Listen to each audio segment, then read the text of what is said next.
It's just Joker here. It's literally just me. I was supposed to have a guest this week, but it ended up not working out with the timing and everything. And I talked to a few other people earlier today, but it was really tightened down to the wire. It was kind of on late notice, and unfortunately, we weren't able to get a guest for this week. But I decided to, I'm gonna go at it alone, and we'll try it out. And next week I am going to be joined actually by Steve from Gamers Nexus. Maybe even the following week. He said he would be available the next 2 weeks, so we might get Steve for the next 2 weeks. So but today you're going to have to deal with just me. I did keep the topics kind of short. We don't have a ton of topics, so the show might be a little bit shorter than usual. But we're going to have a good time still, and we're going to interact with the chat a little bit more than usual. And what is up, everyone in chat? Who we got in there? See who our moderators are. I would see Naki in there. See Barkbit, Junis. These are not moderators, but other people as well. Although I love you all still the same. No, the moderators are a little bit better. No kidding. Ryan Watson, Donald G. What's going on? Hopefully not Donald Trump. Is that Donald Trump in the chat? Hopefully not. I'm looking forward to the debate tonight. The last two debates I've just enjoyed watching them, just laughing my ass off, watching all of the presidential debates and Hillary and Donald going back and forth. It hasn't really been very informative. I haven't really felt like they nailed anything about policy that I was interested in, but it sure has been entertaining. And then I look forward to watching SNL the following week, where they make fun of everything that happened on the debate the previous week. So, yeah. So before we get into the topics today, I'll do some tech pickups and things. I got a few things actually. The first thing is I had gotten the cables in for the Glorious build from CableMod. And this will tie in with the second thing I want to show you is the new power supply from EVGA, one of the ones with the LEDs in it. So I had gotten these cables from CableMod for the Glorious build, which came out awesome. Paracord and all that, really nice.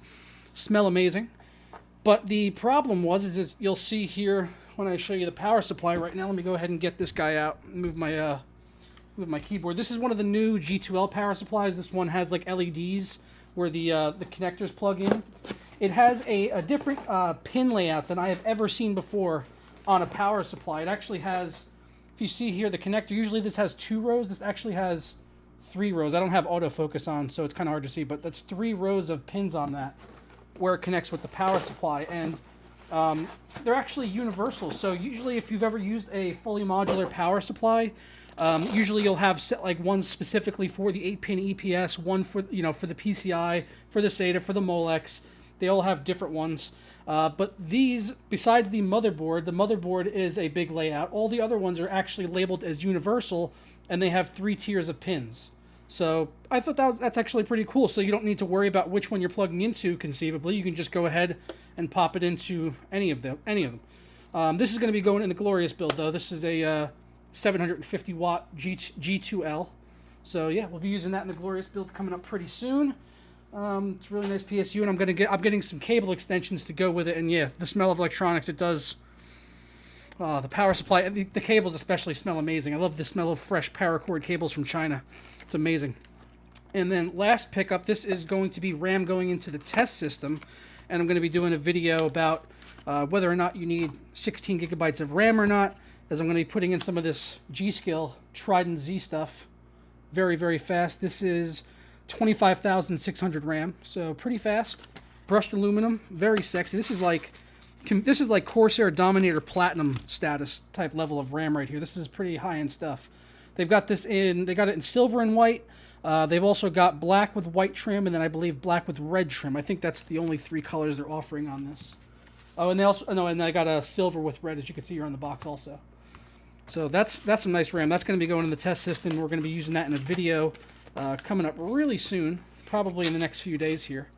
But that's all the tech pickups, or I shouldn't say pickups really. All the stuff was sent to me. I didn't buy any of this stuff, just for full disclosure.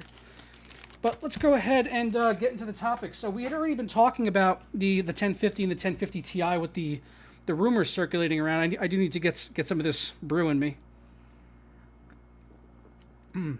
That's nice. I'm drinking Yingling today. So in the previous weeks, last time Steve was on here, we were talking about the rumors for the 1050 and the 1050 Ti. Well, now it is actually here, and we saw some of the cards that got put out, and they're all like really small, short PCB cards. Most of them are single fan. I believe we saw a couple of dual fan designs, but you can see here the Asus one single fan, short PCB, and all of the specs on the 1050 and the 1050 Ti are matching up with what we had seen previously on all of the rumored specs. So for the 1050 Ti, and we can also see now that it's launching at $139 and $109 for the GTX 1050. So that's really going to be going head-to-head directly with the RX 460. At least the 1050 Ti is. I'm pretty sure the 1050 will end up falling behind, but the 1050 Ti and the RX 460 is definitely going to be a very competitive matchup, especially if Nvidia's cards can actually hit that $139 price point, because AMD has had trouble keeping stock of all of the RX 400 series cards, and as a result of that, the prices have been a little bit higher than what the MSRP should be. So if Nvidia is able to keep the 1050 Ti's in stock and they're able to compete with performance against the RX 400 series, then this could be a pretty good card down at the low end of the spectrum here. 768 CUDA cores, 4 gigabytes of RAM, 75 watt TDP. So some of these cards may even not have PCI power connectors because they can be powered directly by the PCI slot. So this is really like a step forward from like the 750 Ti, which was a great card at around this price point, and also had that 75 watt TDP, so you could just go ahead and pop it as like an OEM system if you didn't have the additional power supply headroom. So this could be a very strong card for that type of market, or some like casual 1080p or maybe even lower resolution gamers, depending on the games that you are playing. I'd be interested to check this out and try it out in some new titles like Battlefield 1. I've been playing a ton of that. I think I already got like 30 hours in that this week. I've been having an absolute blast. The operations mode is just immense. I'd like to see how this card can handle it, because that game is so well optimized. Maybe pairing, I would like to do actually something, I think, with the 1050 Ti and one of the new i3s that are coming out. That's the next story we got up here. Kaby Lake, I had talked about that in a previous video about the 7700K. We had that leaked benchmark, which showed that it is going to be really fast. Definitely the fastest quad core Intel has put out to date. I mean, it would be odd if it wasn't the fastest quad core, being it's a step up in generation. But I digress. So we got a picture here of the i5 7600K. So seeing these pictures come in, it's also confirming the specs that we had thought about. The i5 is going to be clocked at 3.8 gigahertz base, and that is going to be boosting up to, let's see, i5 76 is going to be boosting. It doesn't have the boost clock here. I don't know why the boost clock is not listed on this. I think I'm pretty sure it's over 4 gigahertz. I know the 7700K is 4.2 and boosting to 4.5. But seeing these pictures, what it really tells me is that these CPUs are probably right around the corner. I think they are going to come out before the end of the year. And I'm excited to see these come out. I'm definitely want to get one of the i7s for the test system for an upgrade. We know these are going to be supported on the Z100 series of boards with just a BIOS update, and we're going to be seeing Z200 boards as well are going to be coming out. We have confirmation that those are coming out fairly soon. So all signs are pointing to the Kaby Lake series of processors coming out before the end of the year. And one of the ones that I saw in here was, where is the picture? Here it is. This is a Core i3, and this one is actually clocked at 4 gigahertz. So the i3 that they have on this, it's the i3 7300, is clocked at 4 gigahertz with 4 megabytes of L3 cache, 51 watt TDP, and that's a dual core 4-threaded part. So it's got hyper-threading, but it's an i3 with 4 gigahertz clock. So I think that could be a really strong single core performer. Obviously it's not going to perform well in games that require like a quad core with hyper-threading, like open world games and stuff, but I would still like to test this out on a kind of like a budget system using something like the 1050 Ti along with it and seeing what kind of performance we can get out of that. I think that would actually be a pretty fun build to do, and see how cheap we can get it as well. Certainly, I would expect the build in total to be somewhere south of like $600 or $700. I would hope maybe even like a $500 build possibly with the i5 and the not the i5, the i3 and the 1050 Ti. That could be fun to do. I'd like to try that out. Next up, we've got Titanfall 2. This got a 4K 60 FPS video over on the Nvidia GeForce website, and it's running on a Titan X in 4K, what is it running on? I think it's running on, the Titan X, the new Titan X Pascal. So they're showing this off that it can basically run the new Titanfall game in 4K 60 FPS. I got part of the video playing here on the screen right now. Game looks pretty nice as visually. Not like the best looking game. I still think Battlefield 1 looks a lot better than this. honestly. And I don't know, we'll have to see how the optimization is, but we can kind of get a hint of that, at least from the Nvidia, what they're saying for the requirements on the game. They're saying for Ultra at 4K, they're saying it's going to need a GTX 1080. You know, we don't know what kind of performance that's talking about here. And then at the recommended side for 1920 by 1080, they're saying a GTX 1060. So I would hope that the 1060 could handle this game reasonably well at 1080p Ultra settings. And then on the minimum side, they are saying a GTX 660 could be able to power the game at 1600 by 900. So that's kind of weak sauce, you know, 1600 by 900. But the GTX 660 is also a low VRAM card, low memory bandwidth card. And Titanfall, the first one at least, was definitely pretty strong on using a lot of VRAM. You needed a pretty big memory bus to be able to power that game at ultra settings. So it really doesn't surprise me seeing the 660 down there, only being able to run the game at 900p. So this is a game I will be testing. I'll be honest, it's not a game I'm really looking forward to playing at all. I didn't really enjoy the first one, mostly because of the bots in the game. I didn't like having to run around. I would run around and get like 50 kills, I felt like, and it would end up being like all bots. At the end of the match, there'd be like 3 kills. It just bored me really, really fast. I know that they are bringing in a non-bot mode for Titanfall 2, so that's something that I will try. But the gameplay really does feel like Call of Duty with mechs to me, and there are just better mech games out there. Personally, I would go play something like Mech Warrior or what's the other one? Hawkins. I really liked Hawkins. Hawkins was a lot of fun. Even for a free-to-play game, I felt like I had more than enough stuff unlocked in that game after like 15 to 20 hours that I didn't even need to put any money into it. And the visuals on it were great too. Even though you can't get out and run around on foot like you can in Titanfall, that's kind of one of the things it has going for it. The gameplay really didn't speak to me. Like I said, Call of Duty with mechs is kind of how I felt about it. Before we get into that next topic, though, beer time. How are we doing so far? We are flying solo. Got a few more. We got about 5 or 6 more topics left to go, though. This next one is definitely important to me, though. Battlefield 1. The server rental prices got revealed, so we at least now know that there is going to be server rental for Battlefield 1. But the problem that I see with this is that it's coming directly from EA, and with the problem that comes with that is they don't want players to have customization. This is things that I talked about months ago. I talked about this months ago as problems that I could foresee coming, because of the reasons that I knew DICE was going to do this, because they've been wanting to do this since BF3. I've talked about this in the past, in case you aren't aware. I used to run Battlefield servers on BF3 and BF4. At the launch of BF4, I had 10 servers at my disposal for one of the top Battlefield communities, hardcore communities at the time. So I'm familiar with what it's like running servers and the complications that has come from DICE, especially at the time of BF4 launch, because they tried to lock down a lot of the features for us server admins.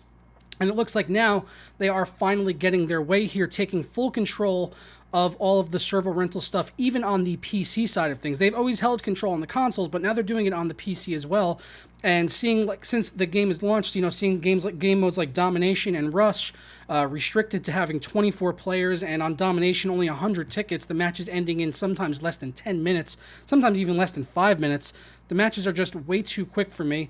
And as I've alluded in the past, the reason they want to do this is so that they can keep a uniform experience. Quoting them directly, it says, since the servers come from the same provider, it will give everyone the same uniform experience. This is exactly what we saw in Battlefront, which really kind of ruined that game for me in a lot of ways. I mean, there were other elements to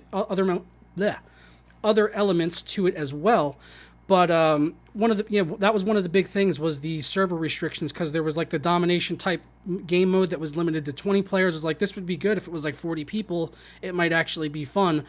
But seeing that they are taking away that custom server control from the admins means that we're going to be limited to whatever experience DICE wants to give us, which is the one that we could see right now in the base game. So even if you do go out and rent a server, you're not going to be able to tweak as many options as you could in the past. We don't know what that's going to be limited to. I have seen a toggle for ticket count, so that's good, at least ticket count, but I do want to see more players on the servers. I would hope anyway. I really want to see more players on some of the game modes. Right now, I've mostly been playing Operations mode, which is absolutely fantastic. I'm enjoying the hell out of that, but I want to see more players on Rush And I just hate that they're kind of doing this and making the PC version sort of closer to like a console game, or the previous console Battlefields where everything was locked down and restricted. And to me, that just doesn't really, feel like a PC game to me. That feels like a console game. And they even talked in here about being able to kick people, quoting them directly again. They said one of the top requested features was the kick ban feature. We hear you, and we are working on rolling that out after the launch of the rental server program. So what they're talking about there is not letting admins, badmins, what they like to call it, being able to kick or ban players. And I think this is going to be an issue, certainly, because we've already seen hackers. We saw hackers in the beta. We've been seeing hackers since the game came out. Fair Fight is catching some of them, but it is certainly not a complete catch-all for hackers, because there are still in the game. And if the admins don't have the ability and the tools to get in there to be able to remove problem players, whether they're hackers or trollers or griefing or whatever, then it's going to create a bad time for everyone, because it's not just hackers you got to worry about too. It's also griefers, people that'll like sit and spawn and like jump on hardcore mode and jump in front of your gun and make you team kill them, and then you get kicked out of the server or something, or banned even. That's something that the server side stuff, the detection is not going to be able to see a guy that runs in front of you to get intentionally team killed. It's just not going to pick that kind of stuff up. So it's not. So that's why we need features like that for admins, because EA is not going to take a full hands-on approach and be in every single server and removing problem players. Sure, it will get rid of the issue of having bad admins, but it's also going to allow bad players to flourish in there as well, basically letting the inmates run the asylum. So this is, I think, bad news for Battlefield 1 on the PC, and I'm concerned with how it's going to affect the longevity of the game. Certainly, even though the gameplay is absolutely top-notch on the multiplayer side of things. I've been loving it, but I'm afraid for what this might mean, like I said, for the longevity of the game.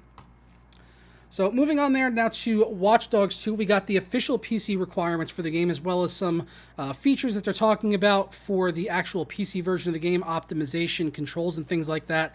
And we also now know that it's going to be coming out 2 weeks after the console version, I guess, so they could put their extra Ubisoft polish on the game, which in the past has not really been that great. The last Watch Dogs game certainly ran like a bag of ass. But if they can get this running up to at least like The Division did, then I think it could be good. And I'm hopeful that they've learned their lesson, and they could at least take a cue from what they did with The Division and Rainbow Six Siege, which I thought had fairly smooth launches, even though Siege kind of had connection issues. But as far as just performance was concerned, they did run pretty well. So on the recommended side of things here, they're talking about an i5 3470 or an FX 8120 for AMD. And on the video card, a GTX 783GB, 974GB, or 1063GB. That's cool that they mentioned multiple cards there from Nvidia, but they are tied in with Nvidia. It's pretty obvious there. I mean, they're mentioning 3 cards for them, and AMD they just say an R9 290 or better. But yeah, so 780, 970, or 1060, those cards are relatively in the same ballpark, I guess. But I guess they're thinking that the game's going to need about 3GB of video memory to run it, so that's why they're mentioning multiple cards. Would have liked to have seen them mention multiple cards for AMD too, though. That's going to be one of my fears, though, again. Since it is a GameWorks title, it might end up running like shit on the AMD side of things. 50GB of hard drive space, too, for this game. Massive. For the additional features they talked about in here, they did say they're going to have 4K support, uncapped frame rate, full SLI and crossfire support at launch. That's good, even though on the previous game, SLI did not work very well. It didn't scale at all. It actually performed worse than single card. And one thing that I saw interesting in here was stuttering/lag frame rate optimization, which they defined by saying, we employed a fix that makes all controls much more responsive and less frame rate related. We've optimized resource creation, GPU VRAM upload, and required VRAM for the game. So that is an interesting optimization. That's not something I've ever seen mentioned before in games like notes or whatever about PC support. So I don't know entirely what that means. When they're talking about the responsiveness being frame rate related, it kind of it reminds me of things like Fallout, where like the game's physics were tied into the frame rate. So I don't know if that's happening with the engine, but I'm going to be interested to test this game out at least and see how well it is running, especially after the issues that the original Watch Dogs had. Even though it was a gorgeous looking game, the story really wasn't all there. The characters were kind of bleh. But the gameplay was okay as far as the stealth combat and stuff, but a lot of the vehicle handling on mouse and keyboard was not great. They did say that they are doing improvements with that this time around.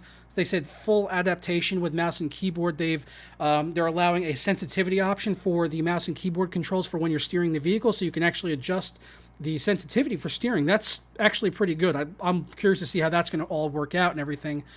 But it sounds like they at least have the right things in mind for what they would like to do with this game. If they can hit all of these things they're talking about in this article for what they're doing to optimize the game for the PC, if they can hit all of these points and do them well, then it might be a pretty well optimized game. But they're gonna have to really impress me after watch the first Watch Dogs did. But once again, this is definitely a game I will be testing out right on release. Next up, United Front Games. This was a developer for Square Enix. They worked on the game Sleeping Dogs, which I absolutely loved. I thought that was a great open world game, kind of like a sleeper hit. A lot of people, I talk to people all the time that still haven't played it or heard about it. I was like, go pick that up on a Steam sale, man. You can get it for like $5 sometimes. Great open world game. Really liked it. Good story, good melee combat as well, and driving. It was just a really fun game. It really took me by surprise, but I fully enjoyed it. But it looks like United Front Games is being shut down, very sadly. Previously, they had worked on one of the Halo games, I believe I had read earlier. They just put out a game on Steam called Smash and Grab, which has now been taken off of Steam, and I did read that they are giving refunds on that. So if you picked up the MOBA game Smash and Grab that was developed by United Front Games, then you can get a refund for that on Steam. I don't know if you have to go and ask for the refund since it's being pulled anyway from the libraries, but yeah, if you did get that game on early access, then you should be able to get a refund. And other than that, they had worked on another free-to-play game called Triad Wars. But yeah, I would really had liked to have seen another Sleeping Dogs game from United Front, and I'll be curious to follow their progress as going on from here to whatever if they go to a new studio or whatever with a new publisher maybe and reinvent themselves. I definitely want to see what they're going to do going forward in the future, because Sleeping Dogs was a great game. If you haven't played it, you still haven't played Sleeping Dogs, it has my full recommendation. It's awesome open world crime game if you like stuff like GTA. Deus Ex Mankind Divided. This got a patch this week, which is fixing DX12 and the performance and stability on that. I may go back now actually and do another retest on this with the 1060 and the 480, because with the DX12 stuff, the last time I tested it, the DX12 portion was still in beta at that point, and it was not running amazingly. It was not incredibly stable. They've talked about improving the loading times here. That was one of the things I noticed, not necessarily loading into the level, but some of when you would first load in with the GPU, you would really see like the textures would be struggling to load in for the first time that you would be going through an area in the city.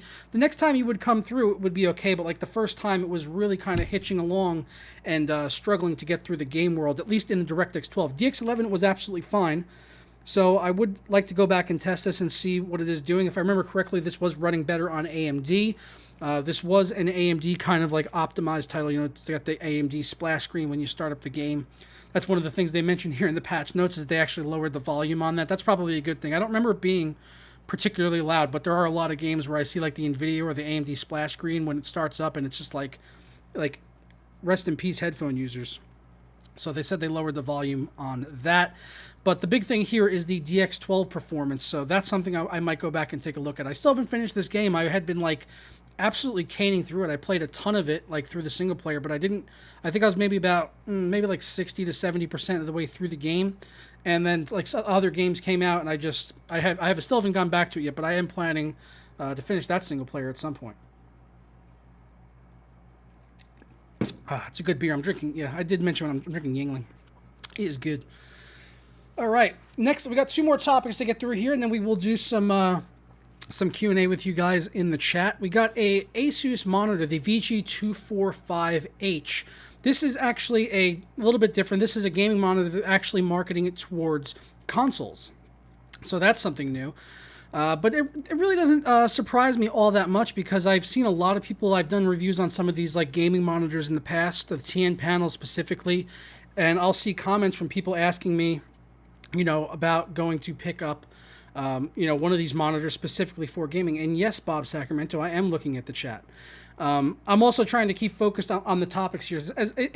I wanted to be a little bit more interactive with the chat, but it's proving difficult trying to keep track of the chat and by myself running all the topics to kind of keep this flowing, because I have to, so people are going to watch this this afterwards. No, it's not pre-recorded.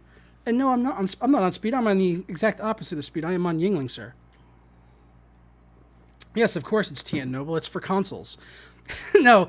So what they're going for here is to try to reduce things like input lag. They did mention flicker free, so that's going to help reduce eye strain. It is going to be 75 hertz, although that's not something you're going to be able to take advantage of on a console. And it also does have FreeSync, and it's launching at $190. They did mention the FreeSync range on it. I saw it here, 40 to 75 hertz. So that's a decent range, but you're not going to be able to get the low input compensation. I can't remember what it's called right now. It's the low input something compensation from AMD. Basically, what it is you want to have the difference between your frame rate to be at least 2.5 times greater on the high end than the low end in order to get the low frame rate compensation. That's what it's called. I got it now. The low frame rate compensation, which will help reduce the stuttering and tearing if you go outside of the FreeSync range. So seeing that it's only 40 to 75 is not great.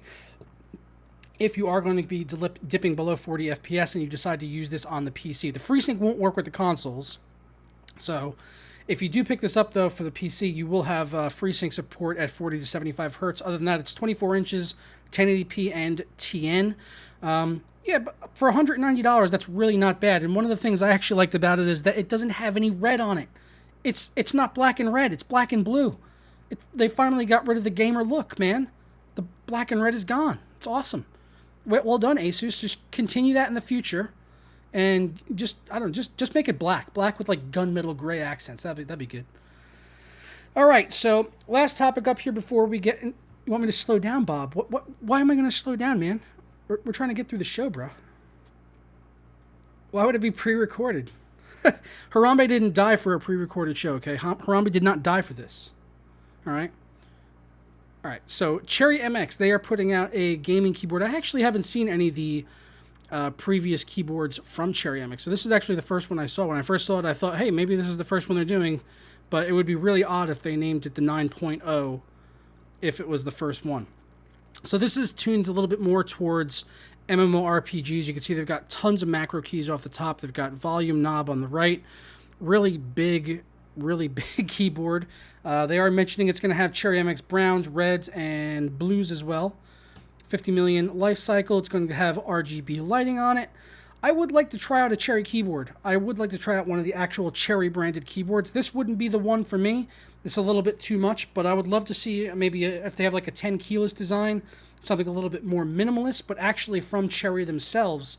I'd like to try it out because I know they usually mostly do professional keyboards. I know when I go to the post office, I see the register all the time is using Cherry keyboards. So I would like to try one of their actual keyboards out. I always wondered, the people that are working at those, at like, a cashier, they're using Cherry keyboards and stuff usually because they last so long. That's why they, gained popularity to begin with, because their switches would last 50 million actuations over their life cycle.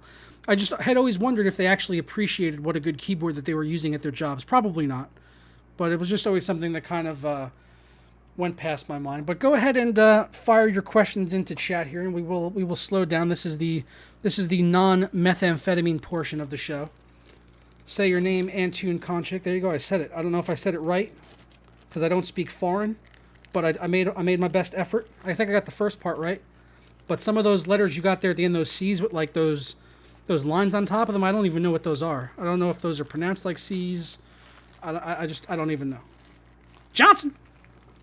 Someone wanted a Johnson shout out. Give it Johnson. What's up, Accelerate? Let's go, guys. Let's get those questions. Chat Joker is in a rush so he can get back to playing BF1. That's fairly accurate. No, I'm in a rush because I'm a one-man show today, and I wanted to kind of keep the show around 30 to 40 minutes. And I don't know, it's different when you don't have someone to bounce the topics off of. So I'm kind of going through the topics just like I would if I was doing one of my like news videos, like, when I do like one topic. Except today we're kind of cramming in like, I don't know, 1, 2, 3, 4, I don't know, like 8 or 9 topics. So we're just cramming all of the week's news into one segment here. All right, let's see what we got. Joker, what's that t-shirt? This is the squad, bro. This is Sandlot. Like, have you ever seen the movie Sandlot? That's what that is right there. We got I don't even remember their names now. I don't know why that's escaped. I've seen this movie like 2,000 times. I know Smalls. I don't know what. What's the? I can't remember the rest. Ham. I know the fat kid is Ham. Of course, I know the fat kid's name. Let's see. What do we got?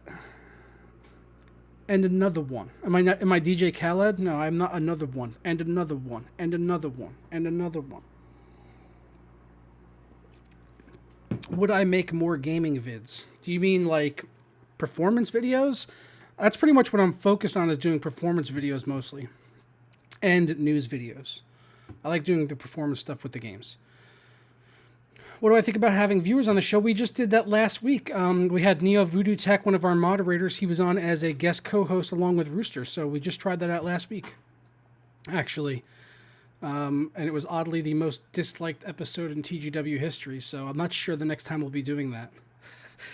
Let's see. Vega Zen, do I know anything new? No, I haven't heard anything new for Vega and Zen. Hoping that they come out early next year and I can get my hands on them. No news on the Kaby Lake 7700K release date, but we did show that the Kaby Lake had some pictures. That was like one of the first topics we had up. So that, like I said back then, it kind of tells me that it's probably coming pretty soon, being that this is probably already in the hands of like Chinese websites and stuff, people testing it. So I'm kind of thinking it'll come sometime in November. That's just my prediction. I have not tried the Doom update.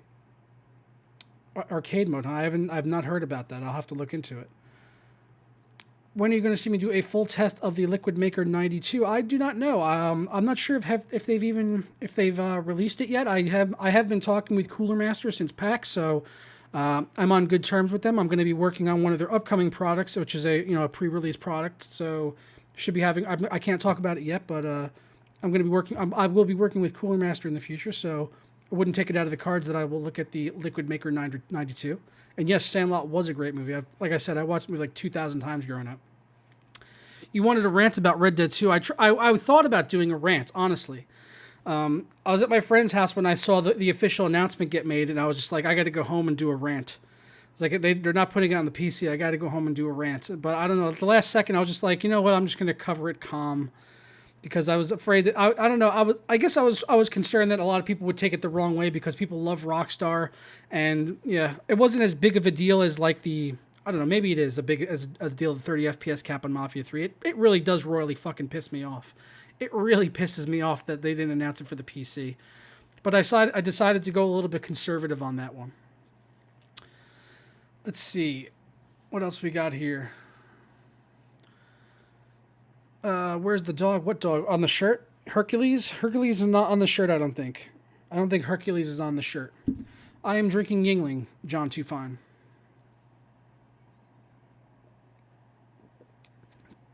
Why did I stop streaming on Twitch? Just not enough time, man.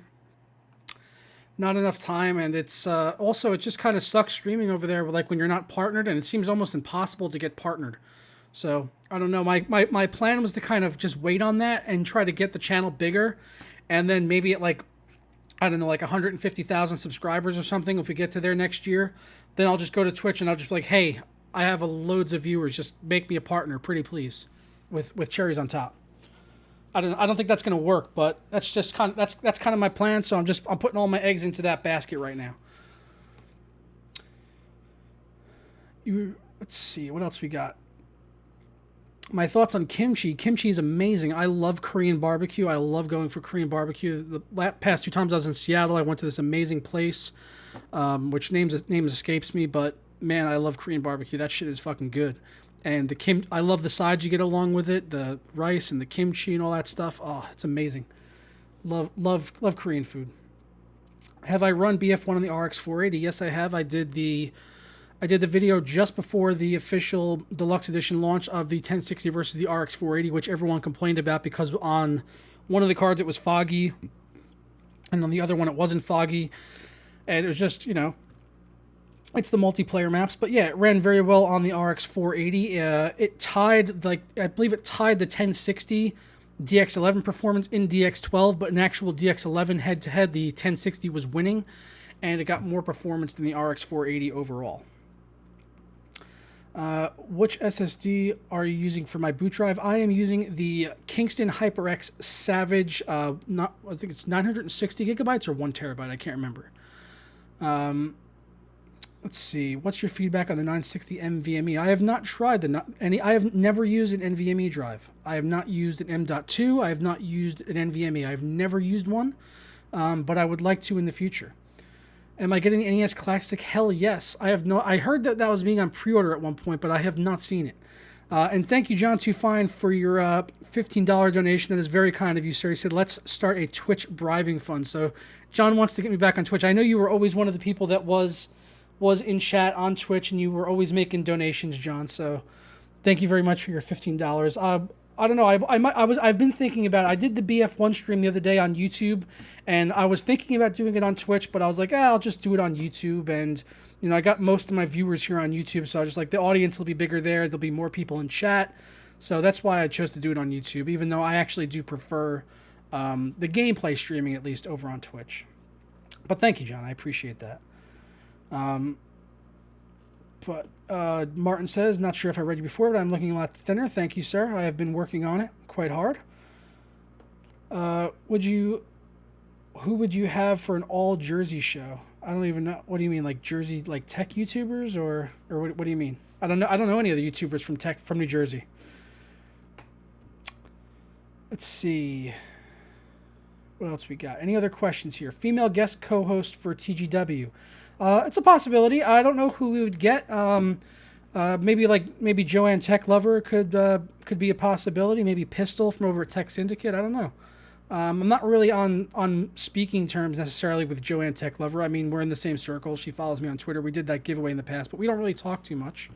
So I don't know. I don't really know any other besides her.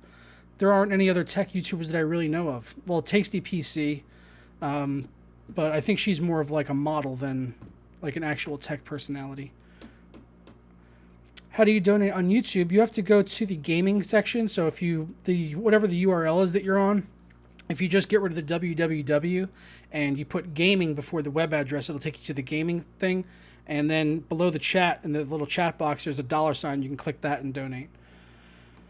Let's see. Any favorite metal band at the moment? Yeah, I've been listening to quite a bit of different music. I've been listening to a lot of industrial metal. Noctmare is really good. I really like them. Ailstorm is good also. I like some good pirate and Viking metal. Amon Amarth, because I did go on the 7th and I saw Iron Maiden and Amon Amarth together, which was an amazing show up in Newark.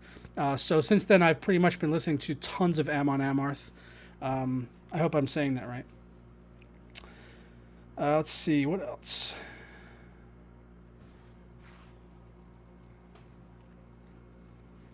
Which guy is that? Oh, okay. Oh, that's Neo. What's up, Neo? I was like, who's he talking about, Rooster or Neo? And then I realized the comment was from Neo. Am I into VR yet? No, I don't have a VR headset. I would like to maybe get an HTC Vive, but I don't really want to go out and spend the money, and I haven't seen a lot of new games coming out for it that really would catch my eye. I'm waiting for that one game to come out that's like, okay, now I need a VR headset so I can play just that game. That's pretty much what I'm waiting for. I have the Primax VR. I have not tried that, no. My only experience trying VR was when I went to the Acer Next event back in April, and I got to try OS VR, I tried the Oculus Rift, and I tried the Vive when I was there. And out of the ones that I tried, I liked the Vive the best out of all of those. As far as the actual gaming, as far as just the fluidity and all of that and everything using it. But the best game that I played was, what's the space game? Eve. The best game that I played was Eve. That was like the most polished made game so far, and that was for the Oculus Rift. But yeah, it's only on the Oculus Rift, at least for now. Great shred metal, no vocals is Mendel. Listen to the album Subliminal Colors. I'll give them a look. Serious Sam VR, I did hear about that, but I have not played it. Rooster can narrate your life. I agree. He does have a very good voice. He's done professional voice work in the past.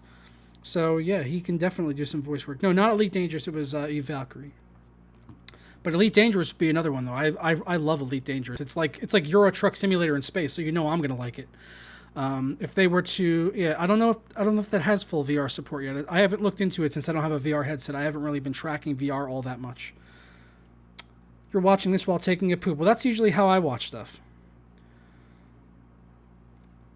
All right. Any more questions? Do you think DDR4 with the new AMD APUs coming out will make a big difference due to the higher frequencies? Yes, absolutely.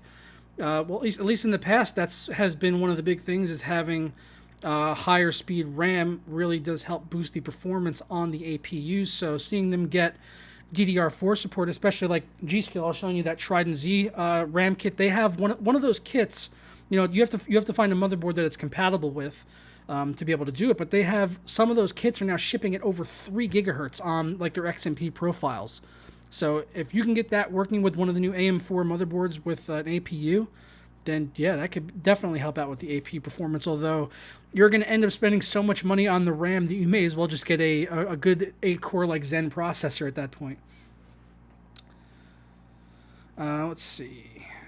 How am I liking Shadow Warrior 2? I was really enjoying it, and then I wanted to play the co-op, and I was having trouble with a friend getting into the co-op, so we've just kind of been on a hold right now with playing it, but the game seemed like a lot of fun, but I've just been, like I said, I've been waiting to play it so that I can play it in co-op with a buddy, because we always play everything in co-op together, and recently, since Battlefield 1 came out the other day, we've just been playing that non-stop on the operations mode. Awesome.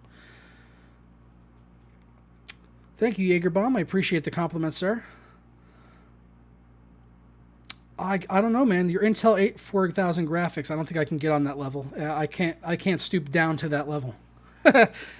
What do I think about G2A? I really don't use it anymore. Sometimes I'll go there and just check a price, see if they have anything cheaper. More times than not, they don't. I'll usually go to CD Keys, but I actually haven't bought anything there in a while either, because I've been wanting to get it was on Gears and then Battlefield and Forza also. I wanted to get the early access versions of the game because I'm impatient and I'm like, whatever, I don't care, I'll pay the extra money so that I can make videos about it sooner. It's worth it to me for that. So I've been buying all the early access versions of these games from the stores, which I know is like a really bad thing, and I wouldn't go out and preach to anyone to go out and do that, because it's just like, I know I'm just giving into their PR marketing where they're just like saying, hey, you can play our game early if you give us an extra $20, $40. Like, yeah, go ahead. So it's not good. I don't like that I have to do that to be able to play these games early, but at the same rate, I like playing my games early, and getting out videos early too is always nice. Operations. That's what I've been talking about this whole stream. Every time I mention Battlefield 1, it's amazing, dude. Absolutely love it. It's like, they finally brought a new game mode into a game that it breaks away from the core from what they usually had, and it's actually good. It's like, BF4, like they tried to do, they brought in like the operations mode, and I believe one other mode as well that didn't really work out. They brought in the War Pigeon mode this time around, which I really don't like. It's basically obliteration with a pigeon instead of a bomb. But the operations mode, they've just kind of combined Conquest and Rush, and just everything is just amped up to 11 in that game mode because it looks super serial. So I don't know, it's good, man. The operations mode is amazing. That's pretty much what I've been mostly playing when I have friends on, and when I'm solo queuing, I've been playing Domination because I found that I can level up my classes and my kits a lot quicker on there and get weapon unlocks. Just today, I got the gold camo for the BAR, which is an absolute rape machine. I love that gun. Even though I prefer playing the medic class, I wish I could use that gun on the medic class. But I've been enjoying the hell out of Battlefield 1, and especially Operations mode. But yeah, all right, I'm going to go ahead and get on out of here, guys, though. Thank you for interacting with the chat. I think we had a really good Q&A there, even if I did kind of fire through those topics really fast. I enjoyed the Q&A. This was good. This was good. This one I wasn't sure if I was going to do the show today or if I was going to skip, but I had put out a tweet earlier in a poll, and I was like, should I do the show or should I take the week off? Most people had actually voted to take the week off, but I was just like, you know what? I like a challenge. We're going to go ahead and ride the show solo and see what happens. And like I said, you can see down there, next week, Steve from Gamers Next is going to be back at least for next week, and maybe even possibly the week after. We will have to wait and see on that, but we've definitely got good guests lined up in the future. Yeah, and going to be working on a bunch of videos. The Glorious build is over there. It's like half progress. I put like the motherboard and the CPU and the cooler in there and all that. I had tweeted out a picture of it the other day for as far as I can go with it, and I'm still waiting on the new the cable extensions to go with this G2L power supply, since the other ones are not going to work with it.